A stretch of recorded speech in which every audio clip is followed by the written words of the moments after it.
दोस्तों, गुल्फ़िकार सऊदी अरब में एक सॉफ्टवेयर कंपनी में इंजीनियर रहते हैं। वो अच्छे खासे पैसे कमाते हैं, इसलिए अपनी पूरी फैमिली के साथ वो सऊदी अरब के जिद्दा में रह रहे होते हैं।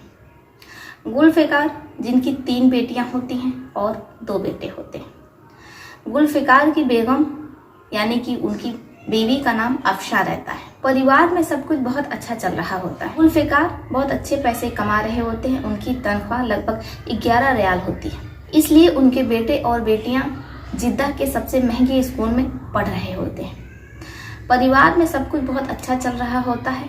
ऐसे समय बीत रहा होता है। गुल्फ़िकार को सऊदी में रहते हुए उस सॉफ्टवेयर कंपनी में काम करते हुए लगभग 5 साल का अरसा निकल जाता है।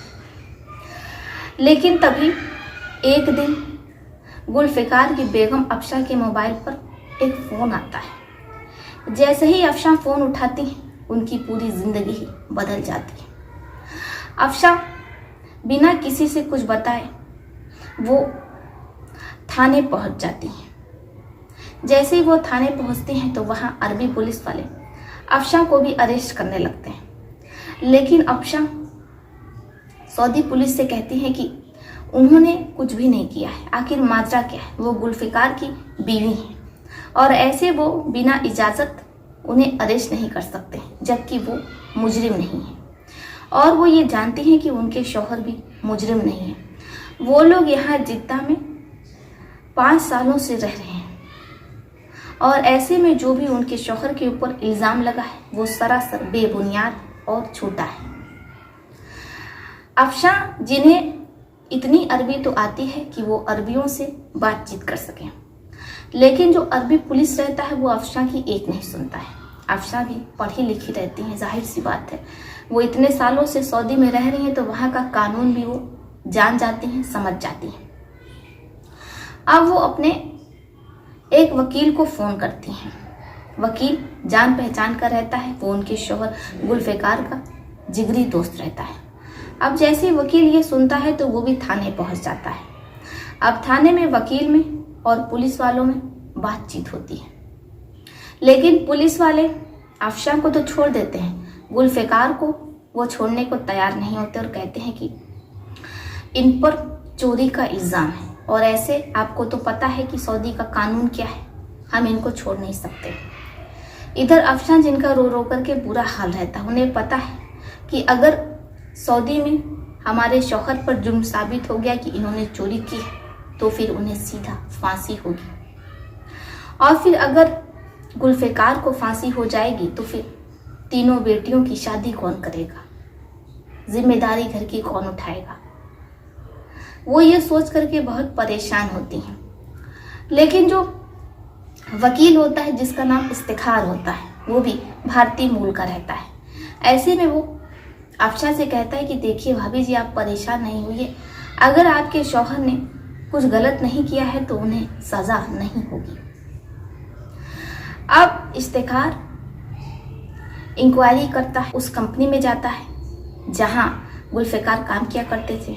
आसपास लगा सीसीटीवी कैमरा खंगालता है तो गुल्फ़िकार मेन हॉल में जाते हुए दिख रहे हैं जहां की पैसे रखे जाते हैं, और वो पैसे तिजोरी से निकालते भी दिख रहे हैं। साक्ष्य, सबूत, आई विटनेस सब गुल्फ़िकार के विरुद्ध होते हैं। अब इधर इफ्तिखार, एडवोकेट इफ्तिखार, जिनके पैरों तले ज़मीन खिसक जाती है, उन्हें कुछ समझ में नहीं आता है कि वो करे तो क्या करे, क्योंकि साक्ष्य तो गुल्फ़िकार के खिलाफ है। अब इसके बाद एडवोकेट इफ्तिखार जेल में मिलने गुल्फ़िकार से जाते हैं और उनसे पूरी बात पूछते हैं। अब जो जुल्फ़िकार बताते हैं उसी आधार पर एडवोकेट इफ्तिखार आगे केस की कार्यवाही करते हैं।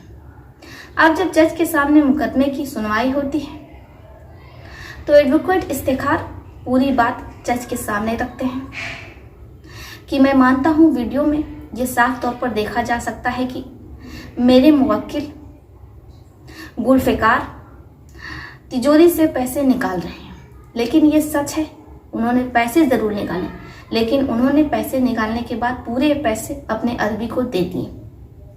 अरबी के पास से ही पैसे गायब हुए हैं। के बाद जो एडवोकेट इफ्तिखार रहते हैं, अरबी के ऑफिस में जो सीसीटीवी कैमरा लगा रहता है उसे जज के सामने पेश करते हैं। जैसे ही जज वीडियो देखते हैं तो उनके भी होश उड़ जाते हैं, क्योंकि अरबी के ऑफिस में काम करने वाला एक चपरासी जैसे ही गुल्फ़िकार पैसे रख करके वहां से बाहर निकलते हैं, वो पूरे पैसे लेकर के फरार हो जाता है। वीडियो देखने के बाद जज साहब गुल्फ़िकार को बाइज्जत बरी कर देते हैं। भारतीय मूल के एडवोकेट इफ्तिखार बहुत खुश होते हैं, क्योंकि वो सऊदी में रह करके भारतीयों के लिए मुकदमा लड़ रहे होते हैं, वो भी मुफ्त में। अफशा अपने शौहर गुल्फ़िकार को देख करके बहुत खुश होती हैं। उनकी खुशियों का ठिकाना नहीं होता है। उन्हें तो यकीन ही नहीं होता है कि वो अपने शौहर को सही सलामत और जिंदा देख रही हैं, वरना सऊदी में चोरी करने की सज़ा सिर्फ फांसी है। और ऐसे में एडवोकेट इफ्तिखार की सूझबूझ से, होशियारी से गुल्फ़िकार की जान बच जाती है। अब बीवी अफशा ये फैसला करती है कि वो लोग सऊदी छोड़ देंगे, क्योंकि उनके लिए उनका शौहर सबसे ज़्यादा मायने रखता है। अब होता भी वैसे ही, अफशा अपने पूरे परिवार के साथ सऊदी छोड़ देती हैं। इसके बाद वो अलीगढ़ में आकर के अपने गांव में अपने शौहर और बीवी बेटियों के साथ हंसी खुशी रहने लगती हैं। गुल्फ़िकार जो कि छोटी मोटी एक किराने की दुकान कर लेते हैं, अब उसी से उन लोगों का खर्चा चल रहा होता है। धीरे धीरे गुल्फ़िकार और अफशा की तीनों बेटियां भी बड़ी हो जाती हैं। अब ऐसे में अफशा और गुल्फ़िकार अपनी बेटियों के लिए रिश्ता खोजने लगते हैं। गुल्फ़िकार और अफशा की सबसे बड़ी बेटी, जिसका नाम मैजबीन रहता है, मैजबीन को बहुत से परिवार वाले देखने आते हैं, लेकिन उन्हें मैजबीन पसंद नहीं आती, क्योंकि मैजबीन, जिसका रंग तो गोरा रहता है, साफ सुथरे रंग की रहती है, लेकिन इसके बावजूद भी मैजबीन की कद काठी बिल्कुल भी अच्छी नहीं रहती, वो भरे बदन की रहती है। अब ऐसे में भला जो लड़के वाले रहते हैं वो कहते हैं कि देखिए, लड़की अभी से इतनी भरे बदन की, जब इसकी शादी हो जाएगी, शादी के बाद तो ये और ज़्यादा फैल जाएगी, इसलिए वो शादी से इनकार कर देते हैं। अब इधर अफशा और गुल्फ़िकार को समझ में नहीं आता है, ऐसे ही 10-12 रिश्ते आते हैं, लेकिन वो सारे के सारे इनकार कर देते हैं। अब अफशा को कुछ समझ में नहीं आता है कि वो करे तो क्या करे, लेकिन कहते हैं कि जोड़ा तो ऊपर से बन करके आता है। अब ऐसे ही एक परिवार महजबीन को देखने आता है, लड़का जिसका नाम वाजिब रहता है। वाजिब की कपड़े की शहर में सबसे बड़ी दुकान रहती है, अच्छे खासे परिवार से रहते हैं। वाजिब का किरदार भी, उसका कैरेक्टर भी बहुत अच्छा रहता है, सीधा साधा रहता है, शर्मीले स्वभाव का रहता है। वाजिब के परिवार वाले महजबीन को पसंद कर लेते हैं। अब महजबीन की वाजिब से बड़े ही धूमधाम से मंगनी हो जाती है।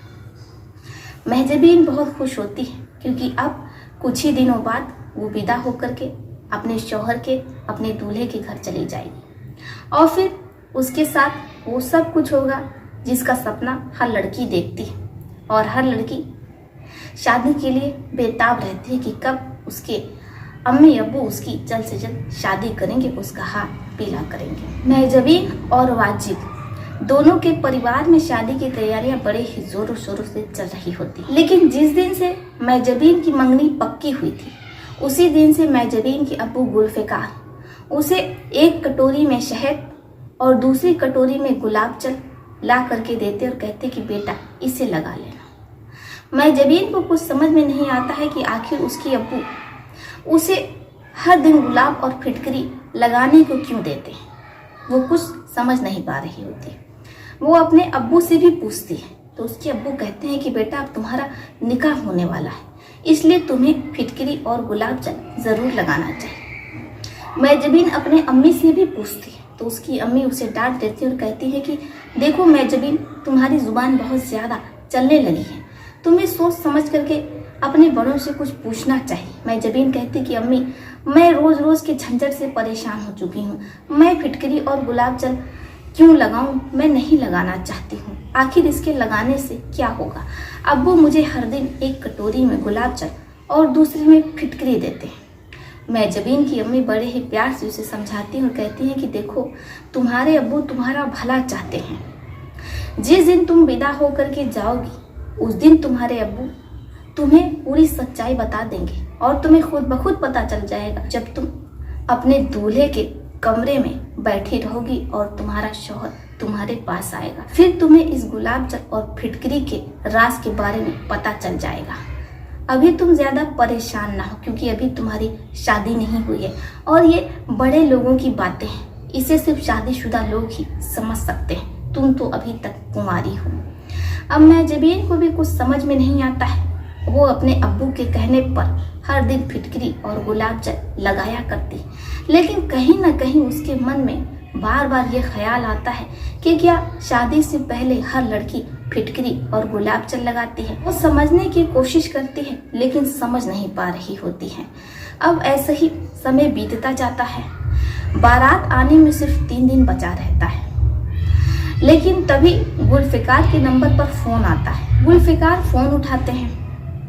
जैसे ही गुलफिकार फोन उठाते हैं तो उनके चेहरे पर एक मायूसी, उदासी, परेशानी साफ देखी जा सकती है, क्योंकि लड़के वाले यानी कि वाजिब के परिवार वाले वो एक स्प्लेंडर गाड़ी की मांग कर देते हैं, वो भी शादी से 3 दिन पहले। अब 1 लाख से कुछ कम रुपए की स्प्लेंडर गाड़ी आती है। अब ऐसे में गुलफिकार इतनी जल्दी 1 लाख रुपए का इंतजाम कहाँ से करेंगे और वो अपनी बेटी को और वो दूल्हे को स्प्लेंडर गाड़ी कहाँ से देंगे। लेकिन वाजिब के परिवार वाला ये साफ कर देता है कि बिना स्प्लेंडर गाड़ी के वो लोग बारात दरवाजे पर नहीं लाएंगे।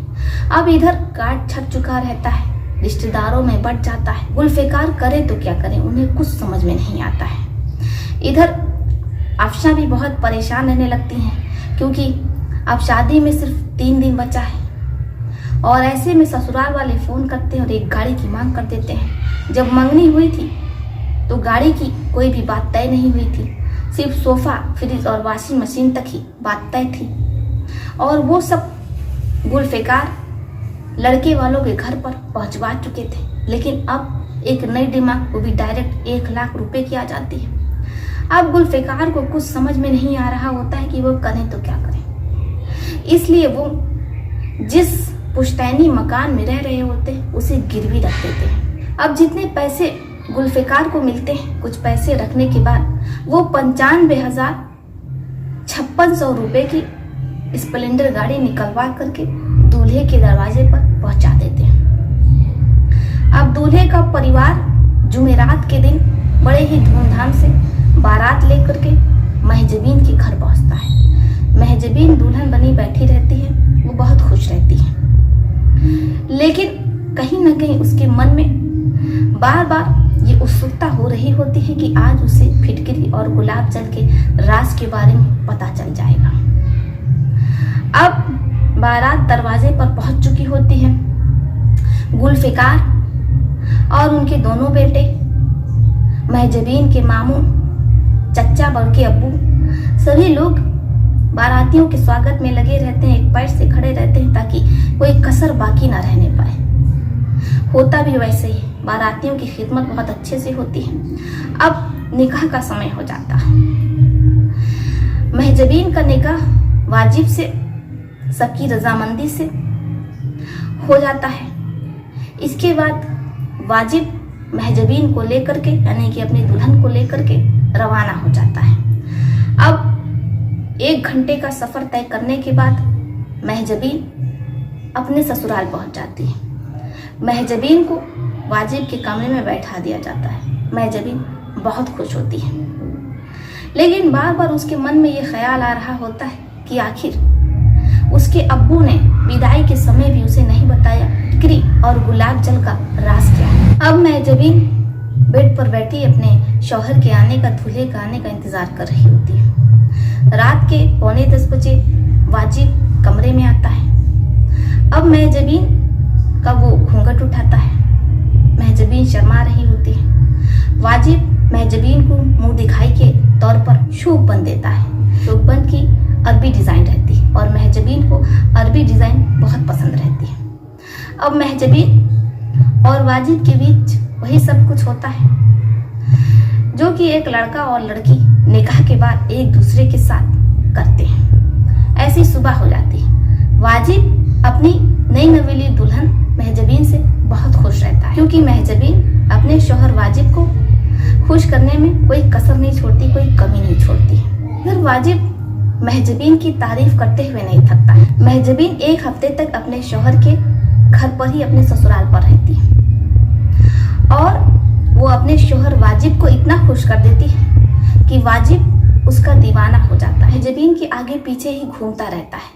महजबीन को कुछ समझ में नहीं आता है कि आखिर कि ऐसी क्या बात है। वो तो इतनी खूबसूरत भी नहीं है, उसे तो 12 लड़कों के परिवार वालों ने रिजेक्ट कर दिया, और आखिर ये वाजिब ऐसी क्या बात है कि उसका लट्टू हो गया है, उसके आगे पीछे लट्टू की तरह घूम रहा है, जोरू का गुलाम हो गया है। आखिर ऐसा उसमें क्या है? अब उसे कुछ समझ में नहीं आता है, लेकिन वो बहुत खुश होती है। अब वो वाजिब को लेकर के अपने घर आती है। घर पर भी वाजिब वैसा ही करता है।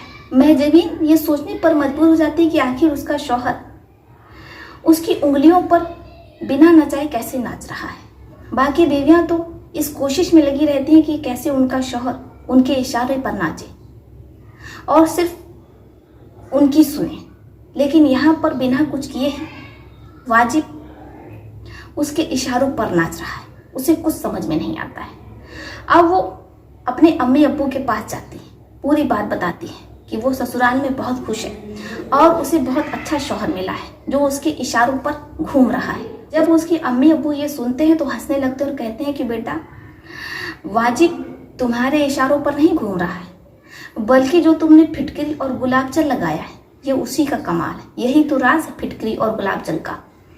हर कुंवारी लड़की को इसे लगाना चाहिए, क्योंकि इसे लगाने के बाद आपकी जो स्किन है, त्वचा है, वो गुलाबी हो जाती है और टाइट हो जाती है, खुशबूदार हो जाती है, और ऐसे में कोई भी पुरुष आपका दीवाना हो जाएगा। कोई भी शौहर आपके आगे पीछे नाचने लगेगा, वो सिर्फ आपकी ही सुनेगा। जब महजबीन ये सुनती है तो वो खुद को शीशे में देखने लगती है और कहती है, तभी मैं सोचूं मैं तो इतनी अच्छी भी नहीं दिखती हूँ, फिर भी मेरे शौहर मेरे आगे पीछे घूम रहे हैं।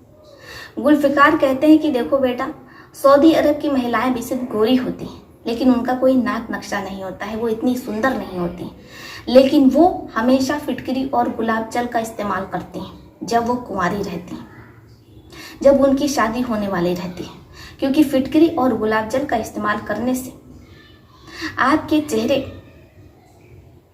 पर गुलाबी रंगत आ जाती है और आपका चेहरा टाइट हो जाता है। फिटकरी और गुलाब जल लगाने से आपकी त्वचा गुलाबी हो जाती है, वो निखर जाती है और टाइट हो जाती है, खुशबूदार हो जाती है। अब ऐसे में अगर किसी भी शौहर को, दूल्हे को ऐसी दुल्हन मिलेगी तो वो तो उसकी इशारों पर घूमने ही लगेगा। जब ये सुनती है तो मुस्कुरा देती है और मुस्कुरा करके वो अपने अम्मी अब्बू और अपने शौहर के लिए किचन में चाय बनाने चली जाती है। आशा करते हैं दोस्तों कि आपको ये कहानी बेहद पसंद आई होगी।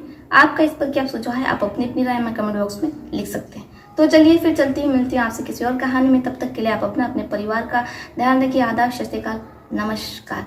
दोस्तों, अगर आपके पास भी ऐसा ही कोई कहानी है तो आप मुझे कमेंट बॉक्स में लिख सकते हैं, मैं उसे आपके नाम के साथ सुनाने की कोशिश करूंगी। तो चलिए फिर चलती हूँ, मिलती हूँ आपसे किसी और कहानी में। तब तक के लिए आप अपने परिवार का ध्यान रखें। आदाब, सत श्री अकाल, नमस्कार।